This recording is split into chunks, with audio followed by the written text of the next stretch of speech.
বাদশার কন্যা সারা এক এক করে বাদিকে সামনে দিয়ে নাম জিজ্ঞাসা করতে, তোমার নাম কি, বাবার নাম কি, গ্রামের নাম কি।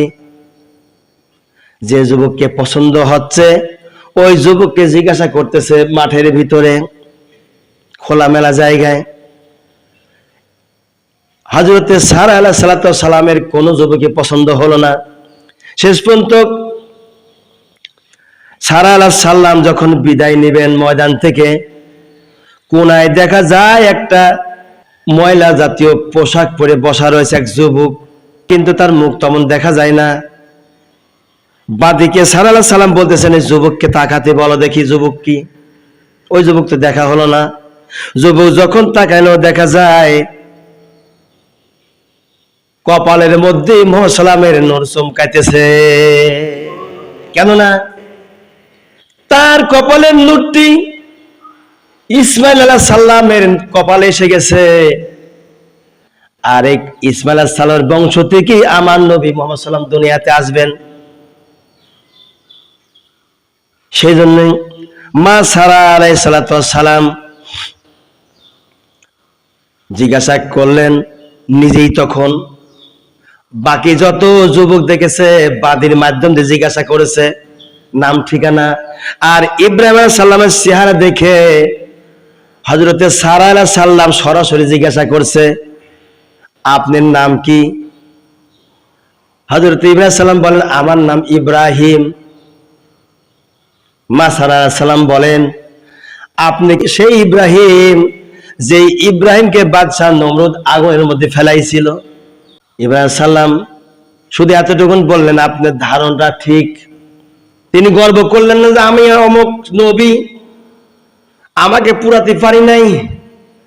আজকাল সমাজে যদি কারোর ছেলে যদি নেতা হয় বা সমাজের প্রামাণিক হয়, বারবার তার কথা বলে স্মরণ করে দেয় আমি অমুক নেতার বাবা, আমি অমুক প্রামাণিক কি, এরকম দাপট দেখায়। আর ইব্রাহিম সালাতু ওয়াস সালাম কোন দাপট দেখালেন না। তিনি এতটুকুন শুধু বললেন আপনার ধারণা হয়তো সঠিক।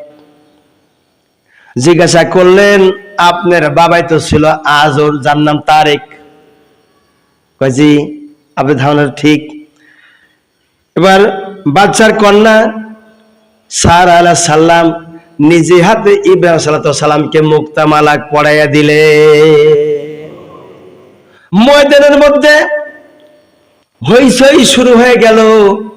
হযরতে সারা আলাইহিস সালামের পিতা আব্দুল্লাহ আল্লাহর বান্দা তাড়াতাড়ি করে ময়দানের মধ্যে ঢুকলো যে আমার মেয়ে কার গলায় মালা পরাইলো, লোকটি ভালো না মন্দ, কার গলায় বা আমার মেয়ে মালা পরা দিয়েছে, আমার মেয়ের ভুল হলো কিনা। অতি তাড়াতাড়ি কন্যার কাছে এসে দেখে এক ধীরে ধীরে একটু তাকিয়ে রইলেন কিছু সময়ের জন্য। ইতিহাসের মধ্যে লিখেছেন কিছু সময়ের জন্য তিনি তাকার হলেন ইব্রাহিম আলাইহিস সালামের দিকে।